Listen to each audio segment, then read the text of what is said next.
Good evening, David. It's Thursday, it's 8 o'clock, and it's the Big Detecting Show. Good evening, Adrian. How are you all? I'm tickety-boo. How's your foot? Yes, about that. I've got like this, what can I say, this black dead thing attached to me foot. Yeah, you ran it over. I ran over myself, yes, and ended up in hospital somewhat. Oh, but what's worse than that, Adrian, I tried 3 hospitals and none of them had a time scale less than 5 hours for be able to be x-rayed, so I've not been x-rayed. Yeah, it's very bad at the moment. This show was more important. Well, and we're giving away a legend metal detector from Nokta Makro tonight. We're not giving away a Nokta Makro. No, we're not giving away a legend. Nokta Makro. That nice lady there's giving one away. Dilek, yeah, she is. So welcome to everyone who's joined tonight. There's a lot of people there. Masses and masses. I can't even catch up. I can't even read through the comments because there's like 280 million of them. Yeah. Well, hello, everybody. It's a pleasure to have you all with us tonight. For those of you who haven't joined us before, welcome to the Big Detecting Show. We don't bite. We like cake. I like cake. and we talk about metal detecting and other things related to the archaeological world, somewhat. Yes. And guests from throughout the world. Yes, every Thursday, 8 p.m. GMT time, UK time, that is. So welcome to people who've actually stayed up, got up early in the morning, wherever you are in the world. And later on, we'll have the free prize draw. Talking to people who have stayed up in the world, Japanese treasure hunters who joined us a few months ago are now Guam treasure hunters for a few years. Guam treasure. Which is quite mental, isn't it? They've moved over to Guam with work. And this week, Adrian has seen the return of Time Team, and what a return it was. Absolutely loved it. I've watched it twice. Oh, because you told me to watch it, didn't you? I did. And I forgot. Sorry. I watched it twice. It's on the Archaeology and Metal. It's on YouTube, but we've put them all combined on a post on archmdmag.com. But absolutely brilliant. And the kudos they give to metal detectorists throughout was fantastic. In fact, one of their main finds throughout the weekend. Because how they filmed it, Adrian, it's great. Where in the past you've had 3 days over one episode, this was 3 episodes. So it was 3 half-hour episodes. Day 1, day 2, day 3. And it worked brilliantly. I was unsure of the new hosts on the first episode, but he was great, and the ladies just got my sarcasm down to a T, so we liked the... Nice. Anyway, without further ado, let's move this ship along somewhat, because we've got some brilliant guests tonight. People will be dying to speak and hear from her. And we've also got that lovely chap from LP, Mr. Pete Turrell, with us as well. So without further ado, welcome to the show, Dilek and Pete from LP. How are you both? Hello. Hi, guys. Very well. Hiya. All right. How are you? Marvellous. I'm fine. Dave's got a bad foot.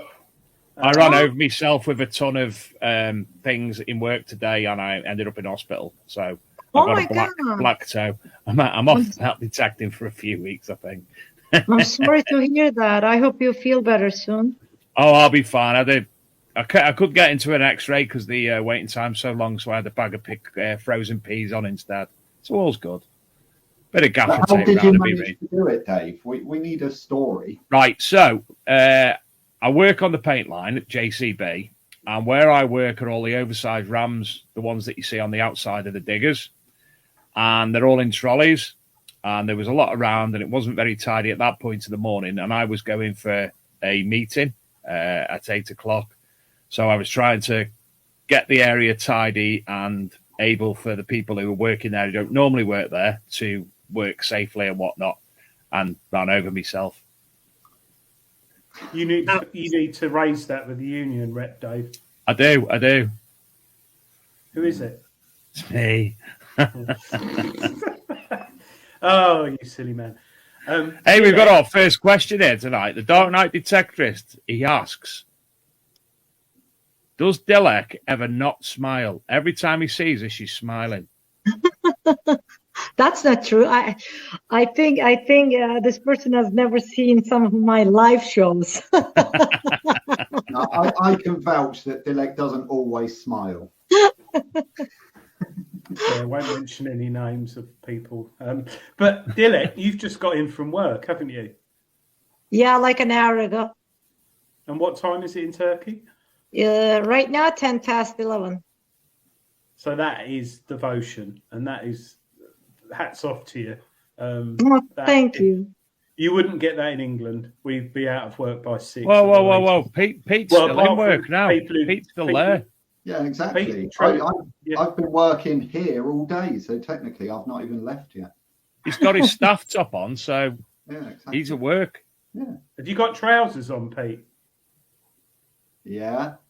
No, I have. It's like Gary Cook came on wearing pajamas, which was quite shocking. No. He's a weirdo, though, so it doesn't matter, really. Yeah. He's a Tottenham fan at the end of the day, so he's obviously odd. Anyway, Pete, are you well? I'm very well, thank you. Yeah, no, very well. Busy. Good. But yeah, no, it's good. Yeah. And in both your lines of work, it's good to be busy. Absolutely. Busy's good. Busy pays the bills. Yeah. Definitely. So, Dilek, we'll come to you Yes. first. Thank you. How long now is it since the legend has actually been on the shops, on the shelves? Sorry, on the shops. Well, on on the shelves, I don't know, but it's gonna be, I think, a month. I think almost a month that we started shipping. Mm-hmm. Yeah, so in the UK, I don't know. it I, was you know what? I'm losing track of time. It's I've last been. week. What's that? In the UK, it was last week. They Well, went for off there. UK, I'm talking about like in general, worldwide. And So how many countries do you supply to, Dilek? 'Cause it's a lot, isn't it? a lot. It's 10:11 at night, Adrian. You can't ask that question and get a definitive answer. It's North America, South America, all Europe, Asia, everywhere, basically. What's the remotest place in the world you ship to, out of interest? Remotest for us would be probably like New Zealand. Wow. Cool. Yeah, Australia, New Zealand. I don't know. Essex. There's a guy in Japan that uses them. What's that? There's a guy in Japan that uses Nokta Makro. Japan? Yeah. Yeah, that's true. Japan too. But the UK is very, very big. So, yeah, we got it last week. So, Pete, have you seen a lot of sales, I presume, on the Legend? Because everyone's talking literally, about it. It was a case of as soon as they landed in our warehouse, it was turning it around to get all the stock to the other dealers. And then the few that we had left sold out, I think, within half an hour of us putting it on the website on launch day. And then the second batch went on sale this week. That was all the Pro packs, a few WHPs, but mainly Pro packs. And same again, they sold extremely quickly. So yeah, a lot of demand out there for them for sure. He's waiting for his next shipment. That's what he's trying to say. Absolutely. I keep reminding that we have none. That's obviously a fantastic thing. If they're going off the shelves that quick, worldwide, obviously there's something right there. Yeah, well, it's a good product, Dave. It's a mixture of it being a very good product at a really good price as well. I know Adrian's had one delivered to him, and he's got some first impressions. But yeah, it's an exceptionally good machine, and yeah, aggressively priced as well. I think interesting you say that, Pete, because on pricing, it doesn't affect the quality. And I'll tell you the difference between the UK and other countries.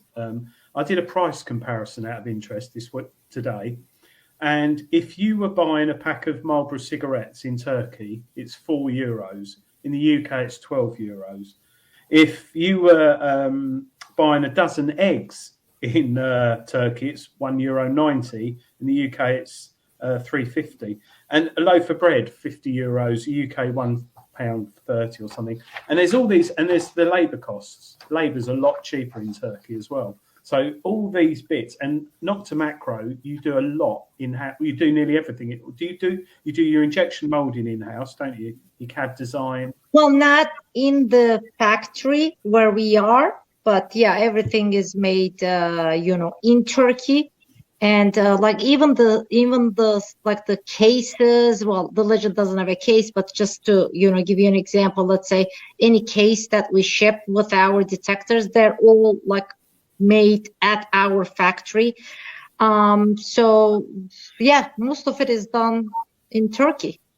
Yeah. See, if the Legend was made in the UK, it'd probably be about £2,500, and it'd take 3 weeks to get delivered. But yeah. But Adrian, I must say this. I want to clarify. It's true what you're saying. Of course, the labor in Turkey, compared to UK, of course, it's cheaper, definitely. But then again, it's also our company strategy.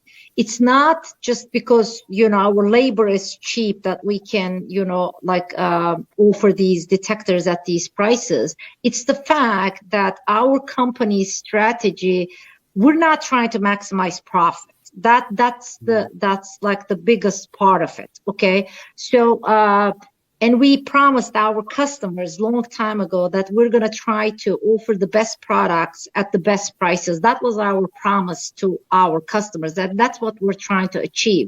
To be honest with you, since the day we announced the Legend, actually our material cost, now don't forget, labor is cheap in Turkey, but our materials cost, component costs have extremely gone up.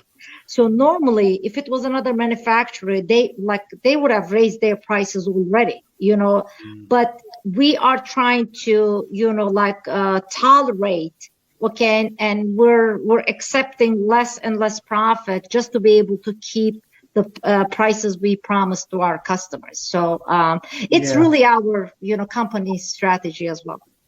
It's interesting you raised that, because with COVID and Third World War potentially around the corner, fingers crossed not, material costs have gone up, oil costs, and you use a lot of plastic in your products, which contains oil. So I did wonder, before you launched the Legend, all this sort of wasn't as it is now. So you must, like you say, you've absorbed those costs and kept the price low or competitive. So very competitive. Well, the biggest challenge, and I suppose cost issues since COVID, has really been shipping, hasn't it, Dilek? Because overnight we saw shipping like quadruple in price.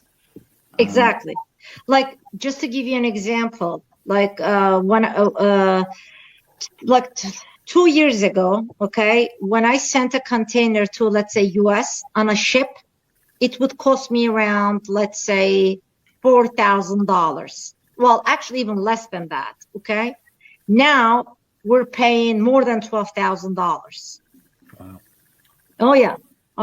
And on some regions, like the difference is even more. It's like 3-4 times more. But so it's not really easy for a manufacturer to keep up with the shipping costs, component costs. And don't forget, guys, not everybody is aware, but the chip crisis is still ongoing in the world. The chip crisis I've seen firsthand. There's one where I work, a certain ECU, comes from America, costs 60 cents. Because they can't get any, it's going through brokers at $6,000. So I see that firsthand. Yeah. Like every time we order components, something that costs, let's say, normally $1 can cost $5, $6. I mean, it's just ridiculous. So, I mean, we're trying our best to keep the prices, as they are. But, I mean, I don't blame anybody or any manufacturer that's raising them either. Apart from the material increases, Dilek, what on the Legend would you say was the biggest challenge for you? Was it the design? Was it the software? Was it the name? What was the something at Nokta Makro which you really all were sort of struggling to get done or finalised? Was it a deadline? What did you find? I can answer this one. Go ahead. It's the design change, the control box. This product was actually technically ready to launch, what would you say, Dilek, 6 months ago, perhaps? Well, last summer. Yeah. Really? Yeah.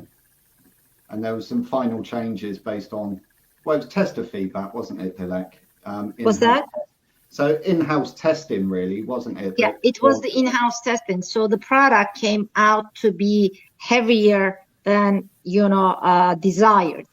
So basically, normally, where we have that, like at the back behind the armrest, where that rail is, where we put the optional battery now, okay? The actual battery was going to go on there originally. Ah, right. So in the original design, okay, there was no internal battery. It was going to be, in the original design, there was no internal battery. The battery would be placed behind the armrest, where the optional one is going in right now. But when we got done with everything and got the actual prototype in our hand, the weight wasn't acceptable. So we were debating. I even checked with some of the distributors, the stat, and what should we do. And we decided to change the design, put the battery back inside. So that was the major change. That was the first major change we did that delayed the Legend. But then again, once we announced the product in November, and I don't know if you can call this a mistake, but the date, the expected shipping date we gave, was taken as a promise by many users. So we said we're hoping to start shipments in December, okay? And everybody took that as a December shipment, like a certain date. And then once we sent this unit to many people around the world, we got some feedbacks, and they were great feedbacks. We said, you know what, it's worth to, delay it maybe a month or two, whatever, and, just make these changes. And those changes, some of them were also major changes, like some component changes we had to make, okay, based on those feedbacks. So it was this whole, delay, and me trying to explain to people honestly, okay, what was going on. And then and in return, all this, attack, and bashing. I think that was really for me, that was the hardest part, toughest part, but I think I did a good job, handling it. Well, I don't think it's going to affect the sales. The reason I ask is someone's just mentioned in the chat about the shaft. What is there wobble on it and stuff? And I can say it's carbon fibre now, and that is strong, very strong, and it slides in. You've got a sort of laminate. It's very smooth, and that slots in it really well. Some machines are like a matte finish. This is like a gloss finish, and that I really like that side of it. Was that originally part of the design, having a carbon fibre lower shaft? Oh yeah, that was right from the beginning. It was one of the the project inputs, that it was going to have a lower carbon fiber shaft. Yeah. So Adrian, that carbon lower that you've got there is actually the one from the Simplex. So on the Simplex, you can have it as an optional extra. With the Legend, it just comes included. So there'll be people in the chat who've got a Simplex but are using that shaft. Actually, I must mention that there's so many things common with the Simplex, because basically it's almost the same housing. So of course you cannot, the coils are not interchangeable, but anything else, like the when I say headphones, I'm not talking about the wireless headphones, but any other headphones, the wired headphones we have, optional headphones, waterproof headphones, all the shafts, they're all, come with the Simplex. And I must also mention that we have, because I saw a few people ask about this, so I want to mention this here too. We also have a longer middle shaft available, for the Simplex as well as for the Legend, of course, because some taller people think that the extended length is not enough for them. So there are many parts common with the Simplex. And it's not that much heavier than Simplex, is it? No, they're almost the same. Yeah, literally, which is pretty amazing, considering the machine. I think it's like 0.1 of a kilogram or something heavier, isn't it? It's not a lot in it. I think it's Yeah. Well, do you know what? Between myself and Adrian tonight, I think we've got the most questions that we've ever had sent in by different people as well. So we'll be jumping Go ahead. here, there, and everywhere with them tonight, because there are so many. One of the questions I wanted to raise, Dilek. Sure. 7 years ago, my first relationship with yourself started at Nokta Makro, and you didn't really have a big footprint. And obviously, over the last 5, 6, 7 years, that's got bigger and bigger and bigger. What was the catalyst for that? How did it come about that that Nokta Makro went from being both Nokta and Makro, and obviously joining back together. It all seems to stem from yourself, obviously, your passion, your energy. You seem to have brought to us, the people who obviously see Nokta Makro, it seems to be yourself who's brought that catalyst about. And where did that all come from? Well, I cannot really say it's all me. Pete is pointing at himself. Well, I mean, obviously it's a team effort, but do I play a big role in it? Yes, I do. And it's my passion because to me, Nokta Makro, okay, it's not a job. And I always say this, Nokta Makro, the brand, is my child. That's how I look at it. Like I even said this to the owner of the company one day. We were arguing about something and I go to him, hey, this may be your company, but the brand is mine. Because when I joined this company, nobody in the world had heard about Nokta. Okay. We were not even into hobby detectors at that time, but slowly as we got into the hobby side of the business,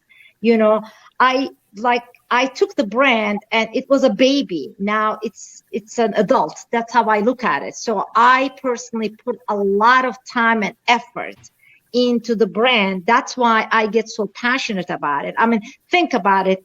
Think about people talking about your child.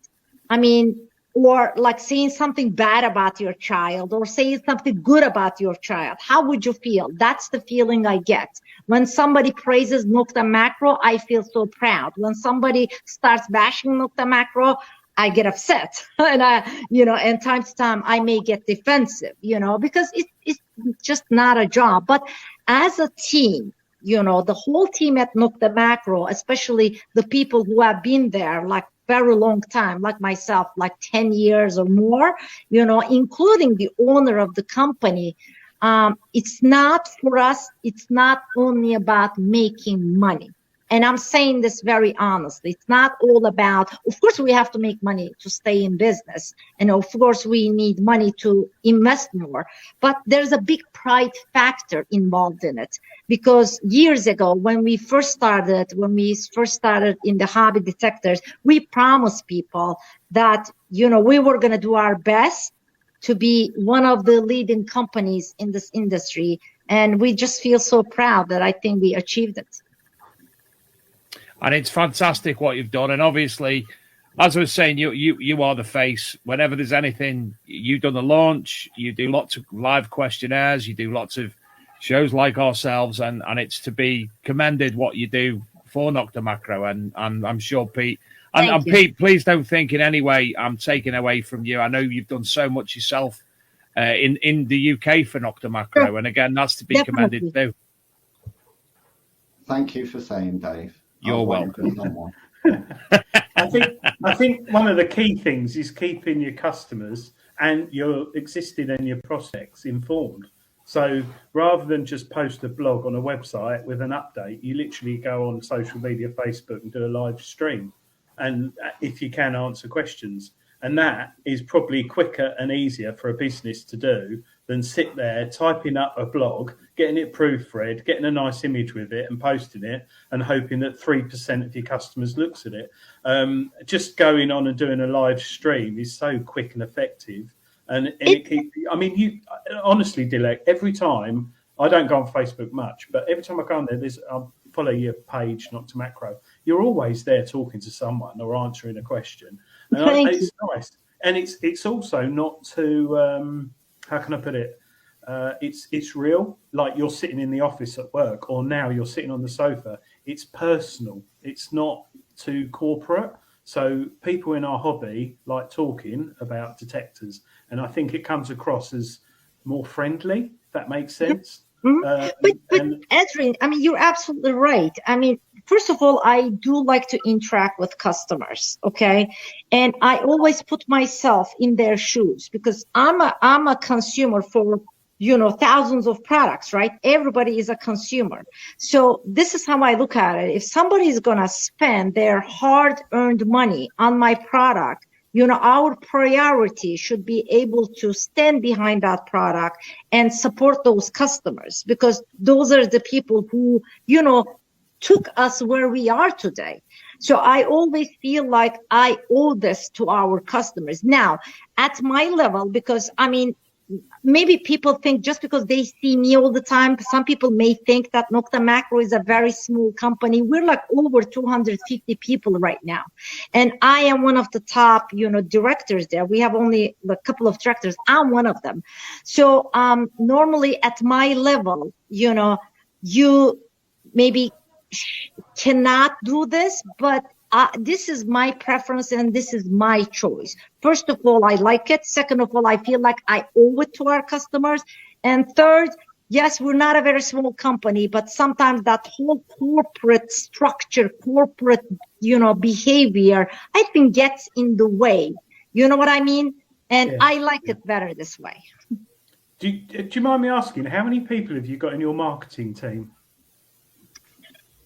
How many people, including the sales, just marketing, or like I have marketing. Sales, I have sales, advertising, and operations. Right. So sales, I have 1, 2, 3, 4 in sales, 3 in advertising, and a few sales support and operations. Wow. I just hired another person, so I don't even know how many I have. Like more than 10, definitely. I think Pete's got more than that, haven't you, Pete? No, we're a sleek operation at LP. Yeah. That's good for the size of company, though, Dilek. It's impressive. Well, it surprised me because I've been over to the factory. And the time I really noticed it is when we went to the canteen at lunch, and all of these people just appeared, because I'd been down onto the factory floor. I didn't know where they'd all come from. There was hundreds of people just appeared. I like canteens. That's why we literally don't fit in our building anymore. Like, seriously. I'm going to say this. If you walk into our factory right now, it just looks disgusting. Boxes everywhere, people everywhere, packed. So that's why, actually, as of last year, we bought a new building, and we're going to be moving into a very, very nice new building. So the investment, and hopefully by the end of the year, I don't know, maybe beginning of next year, we're going to be moving into our new factory. How did you actually come to work originally for Nokta Makro, or Nokta or Makro, how it was then? I had returned from the USA because, I used to live and work in the US, like more than 15 years. I worked and lived in the US. And then I decided to come back to Turkey and, move back to Turkey. So I was here. I was looking for a job, and I asked around, how do you find a job in Turkey? Because all my, working career was in the US before. So, okay, they gave me, here are the websites, like career, site. And they gave me a few links. And then one day on one of these sites, I saw an ad, and they were looking for somebody who has experience in electronics, which I did, but it was consumer electronics, of course, and I applied and I got the job. And when I first got the job, I didn't even realize that I was going to do like sales. I thought it was marketing only, and then I started. I'll be very honest with you. The first couple of weeks, I wasn't sure whether I wanted to stay there or not, because it was a very, very different environment and very different industry, back in the United States, I had worked with very big companies. For example, I was the VP of product development, and I worked with Apple on projects. I worked with Hewlett Packard on projects. I was the director of the Hewlett Packard's, like the whole mobile accessory line, so it was a very different environment. Everything was different. So I wasn't sure. But then like somehow, it was a challenge for me. It was a big challenge for me. And I loved it. And then years passed, and here we are. Yeah, no, it's amazing. I've got a question, Dave. Is that all right? You help yourself, young man. Steve in Hertfordshire, he messaged me. He's just bought the Legend, and he's got a Mac. Is there any potential in the future for Nokta Makro to launch a software update that can be done via a Mac? But it is on a Mac. Yeah, Many people updated it already on a Mac. He's saying so it can be done on a Mac. It's on the website, so you can have a Windows. That's the sort of people we're dealing with in our hobby. So he needs to go. I'm sure if you communicate with Pete will be able to help. I'm sure. I'm sure. I know some people, whether they're using Windows or Mac, whatever. Some people had problems, but believe me, it has nothing to do with our update. There are so many different things that play a role for an update. The type of the window, like Windows 7, 10, 11, that the USB drivers, the antivirus software program you're running. If you have an antivirus program, please, disable it before attempting to update it. So there are like certain other things which I'm not, I don't know all the details too, because I'm not that techy enough on this either. But many people updated it without a problem.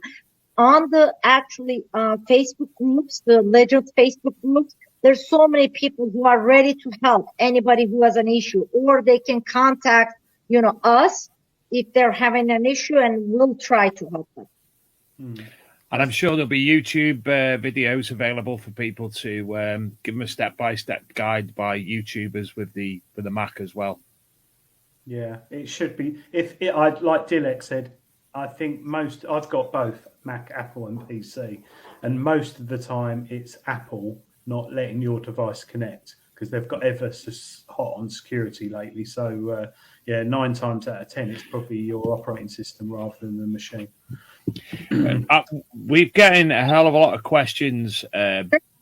I'll say bombarding us because it is bombarding, because I can't keep up in the chat tonight. No. Talk amongst yourselves. If we do spot anything, we can ask. We'll ask as soon as we possibly can. As I say, I've got loads written down. So apologies if we don't get to you tonight, but that's basically down to the amount of questions and communication that is going on tonight. And it's good to see. I think one of our biggest live audiences ever tonight, Adrian. Yeah, to be we've honest. got 27 people watching. 27 people. No. 28. It's a bit more 28. 28, no, 29. Pete's just got 20, 30. Dilek, I've got a message from... I can't pronounce his name. It's somebody's messaged me, and I think it's an insult. But he said to me, "Are Nokta Makro working on any new machines?" Obviously, you think ahead, but is there a slight inkling of a new machine in the future, in the next year or two? Or are you working on one? Well, the first thing that's gonna I'm not going to say this. I'm not going to say when or whatever. I'm done with giving dates or any of that after what I've been through with the Legend. But we're working on a pinpointer, Bluetooth pinpointer that's going to work with the Legend. That's number one. Number two, we're working on a pulse induction machine. And from that pulse induction machine, we're probably going to have a dual machine, for prospecting, and a beach machine. What else? We're going to have a diving unit, like a pool-sized diving unit in the future. That's all I can think of right now. There are other things. I mean, on the security side, we're working on things, but nobody would be interested in that, so. Yeah, it's true, though. People forget. There is a security side to the business. On the back of your question, Adrian, I've got one that I think will fit straight in. The Invenio, the 3D machine, absolutely fascinating. Pete and yourself know how much I just salivated at that machine because, hey, I'm all in the archaeology. Obviously, for those who don't know, it's like a 3D graphics on the box on your chest as well as the machine below. The machine below sends the information to a screen more or less on your chest that gives you the information of what's below the ground in real time. Is there any way that you can see this being put into a normal machine, as we would call a normal machine, in the future? Yes, actually, that's one of the goals. That's one of our goals. But however, sometimes some projects take priority. Absolutely. It's definitely on the list of items that we're going to be working on. But I cannot tell you how soon that can be done. Oh, no, I wouldn't expect a time scale. Obviously, so many things in the pipeline. It's not an easy task. It's a challenge, Yeah. Get it down to a hobby machine and to be able to, show, let's say, a bottle cap, coin, whatever. You need a, very, very high resolution. So it's challenging, but it's one of the goals. Yeah. It is my next time we're at a big event with Pete. I'm going to ask him to bring one along just for me to play with behind the tent for half hour, and I will bring it back. You can put me on a lead. You have my word. Or you can just carry it around for me, Dave. Sorry, you can just carry it around for me. I'll mince around for you, like as Adrian would say. Mince around. You put a little cake tray on it, Dave will be fine.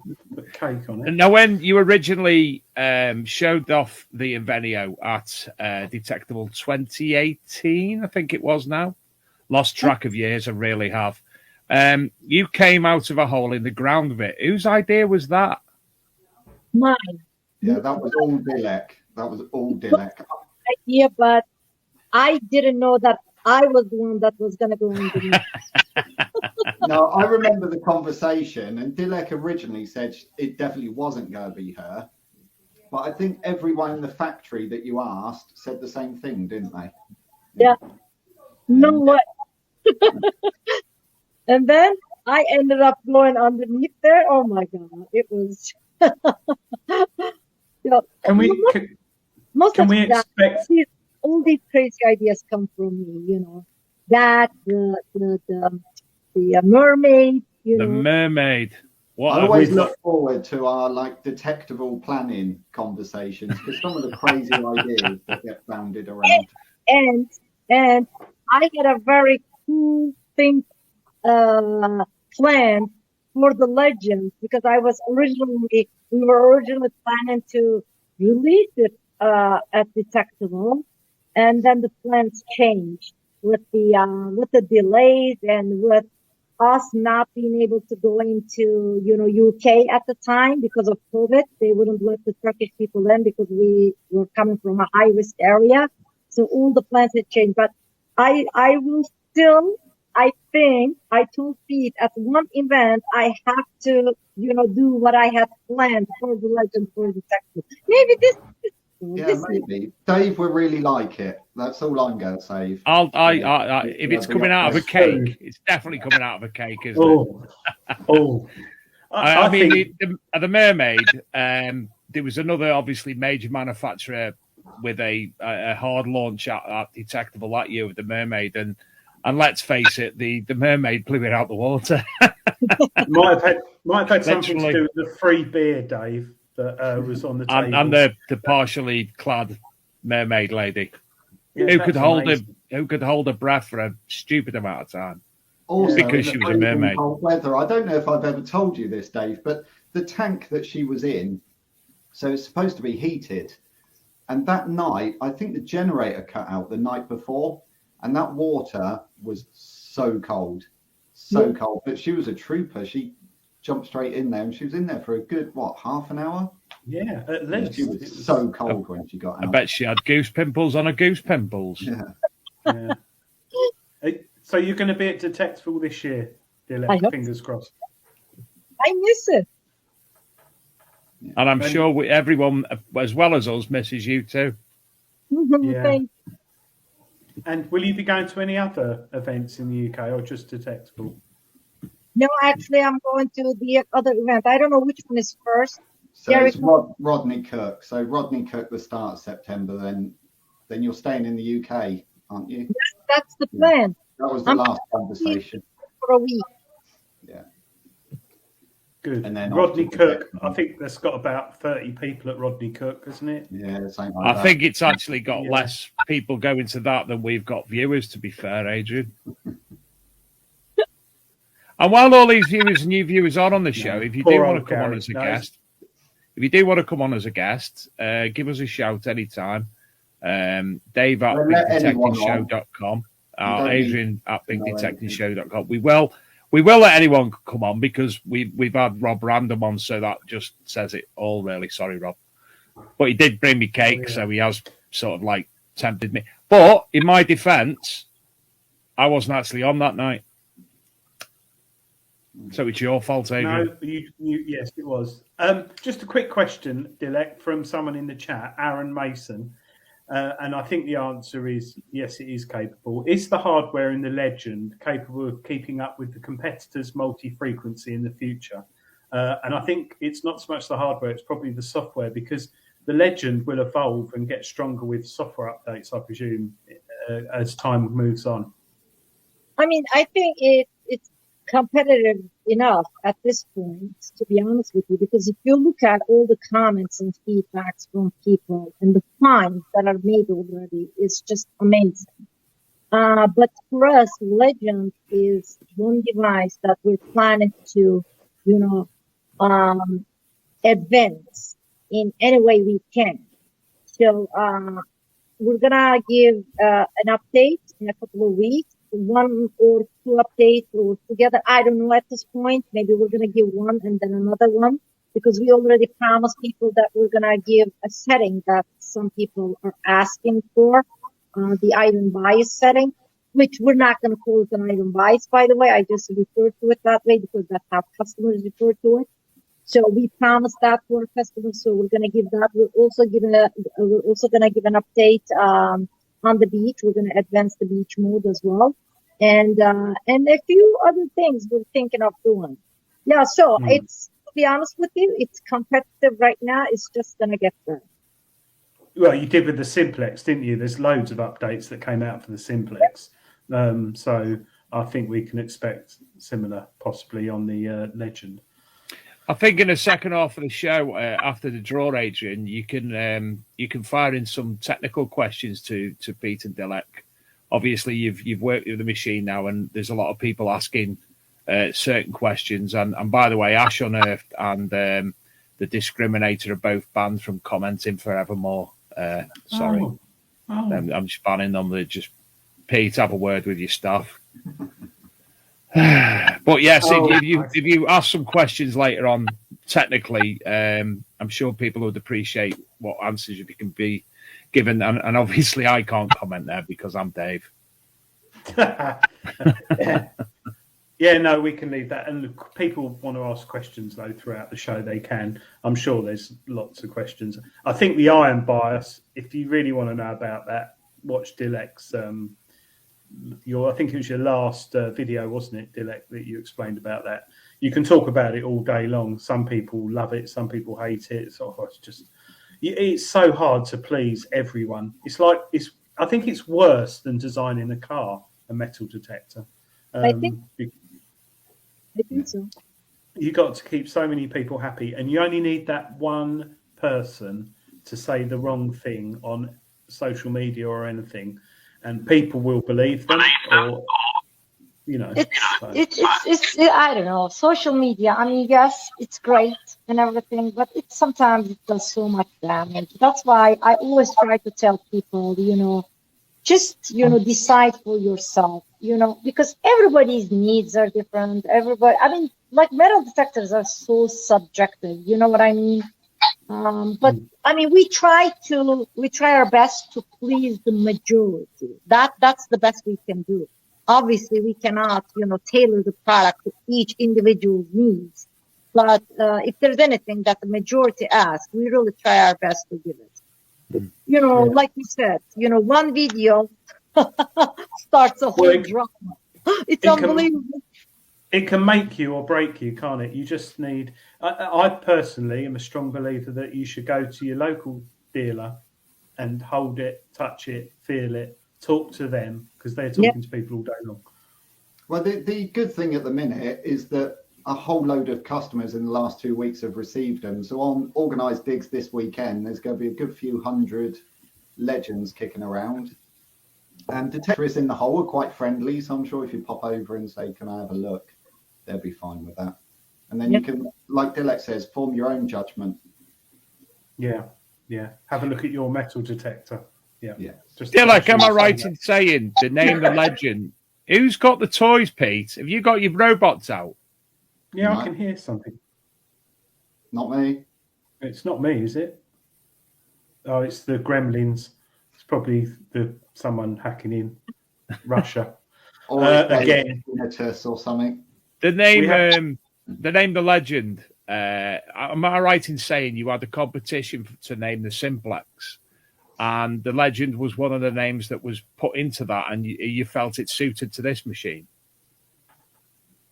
Say it again. The Simplex? No. I mean, the name, the legend. How did the name of the legend come? Yeah, through a naming come about. Well, a naming competition. Yeah. It was a specific competition for the legend, wasn't it? So right. So it was the one that was you done at Detectable last year when you announced the winner. Is that the one, Pete? Yeah, it was a couple of years ago now, wasn't it? That was launched because it was pre-COVID.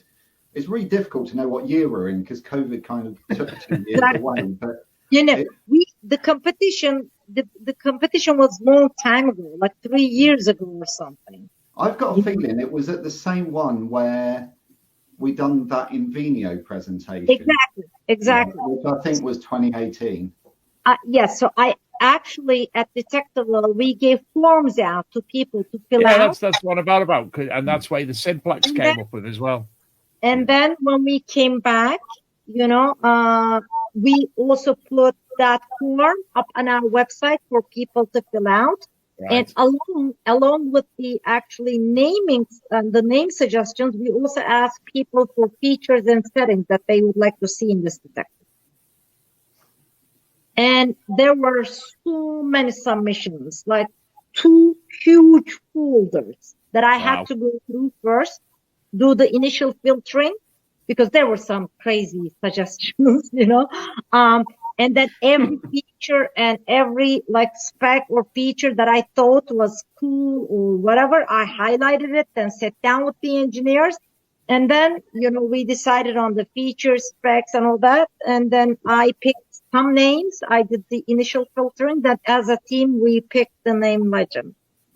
I'm glad you never actually chose any of the ones that Adrian come up with, because that could have been a bad decision. I didn't come up with any Dilek, but it has always amused me. I work in marketing, and sometimes you see things which really make you smile. And I'd love to have seen some of the entries. I really would.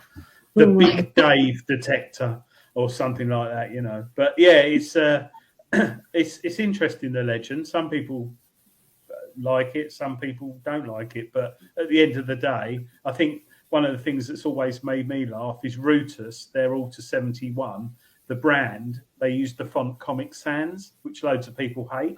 And they were moaning about that. And I'm like, if you are honestly that worried about the name of a detector rather than how it performs, you've got a problem, you know. But yeah, Legend, yeah, the Alta 71, they use Comic Sans font, which is not a nice font. But yeah, Legend, I think it's a good name. I like it. Some people don't. Well, I hope that the Nokta Makro Hotspur won't be coming out in the near future anyway. Will do if I have my way, Dave. Nokta. Oh, God. Well, we're 4 minutes out from the prize draw where Nokta Makro Dilek have kindly donated to yourselves a Nokta Makro Legend for you to win. Now, we've been running the competition for the past 3 weeks. Great question, Adrian. Well, it is a great question, and it's something which a lot of people got wrong. Hundreds. A hell of a lot of people got wrong. Yeah, we had more people enter this competition than any other competition on the show, and it was quite a simple question, but a lot of people got it wrong. So whether they don't know how to use the internet or radio buttons, but we had well over 1,000 people visit the website. I think, if you got it there, Dave, the competition, or it might have gone. Just so I think I took it off actually. No, I haven't got the figure now. No, but not even on the right page. Now, up there it is. There it is. We can't see it. I can. I don't know if you want to share it. It's always nice to get people to visit the website, and but yeah, the competition went well. Well, there was one slight error. It said when you entered the competition, it said we will announce the prize winner on the 17th of March. Obviously, it's not the 17th of March, but Dave gave me the wrong date originally, and I forgot to change it. No, I didn't give you the wrong date, Luke. You did. Yeah, it was me. Fair play. Yeah, you did, because it was on the YouTube. But yeah, I think it's quite amazing when you give away a detector, the amount of that. We also sent an email out to everyone to remind them this morning, Dave. Yeah. Quite hundreds of people had an email this morning. We won't share it in front of anyone else, and the links that people were clicking on, quite a lot of people were clicking back on the Legend Nokta Makro website to look at the machine to find out more. So that was all good stuff. But we're going to draw it very shortly, aren't we? And thank you very much as well to Relic Radio and Ken King as well for giving us a shout out on the show this week, pointing people towards the Big Detecting Show and the Archaeology and Metal Detecting Magazine, America's biggest, and in fact the world's biggest and best metal detecting podcast. Make sure you go there and listen to that. You can find that on Spreaker. Just Google Relics Radio. We're Britain's biggest, and well, we're Britain's biggest anyway. Yeah. Just sorry, in response to Pomsey, he said that if you entered the wrong, you could enter all 3 questions on the website. Yeah, you could enter them, but you get blocked. So anyone who tried more than once to submit an answer, their question got automatically taken out of the prize draw. So that all the cheats have been eliminated. It might have been a mistake, but hey-ho, that's the way life goes. Right, so I think I'm going to, and if I do that, I'm leaving the studio. How am I doing now? I forgot what to do. Oh, share, that's right. So I'm just sharing my screen. David. What? What's happening? Is it your foot you're using to control it? No, everything's groovy. I feel sorry for Dilek. She must be. Dilek, have you had dinner? If I had dinner? Yeah. No. Dave, hurry up. I'm here. Yeah, but normally I don't have dinner. Right, so I think what we're going to do first, we're going to do a dry run, aren't we, Adrian? You've sent me the link for the dry run. Yeah, do 2 on the dry run. Just right. Okay, 2 on a dry run, just to make. Test. This is the test, just to make everything works right. So this is the test, and hopefully the winner will be watching tonight. It's Dave Sadler. What are the chances of that? Have to try that again. No, just try that again, just to make sure. Well, hopefully it's not going to be Adrian Gaylor. So, it's Dave Sadler. Yeah, sorry. Let's stop doing that one and let's do the real one. Right. Dilek, we'll let you introduce the draw. I'll press the button and then you can announce the winner. How's that? I'm just going to say stop. She's just going to say start. So good luck to everyone tonight. Thanks for entering the competition. And please do consider going out and getting yourself a Legend if you are looking at a new machine. A hell of a lot of good things obviously being said about it. And you're not going to get any personal service in the metal detecting world as well as you'll get from Nokta Makro. So here we go. So the winner of